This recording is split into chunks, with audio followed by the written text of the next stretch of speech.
काफ़ी तेज़ बारिश हो रही है, बहुत ज़्यादा, और साथ में छोटा छोटा पत्थर भी गिर रहा है।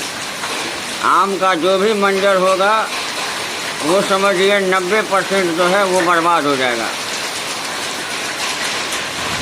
और बारिश तो बारिश, साथ में आपको हवा भी काफ़ी तेज़ बह रही है, काफ़ी ज़्यादा और काफ़ी तेज़। और ये आप देख रहे हैं, आपको हम जूम करके दिखा रहे हैं किस तरह का है। और बारिश जो है वो लगातार हो रही है। और देखिए बारिश के बीच से एक टेम्पू जो है वो गुजर रहा है, ये देखिए। जी हाँ।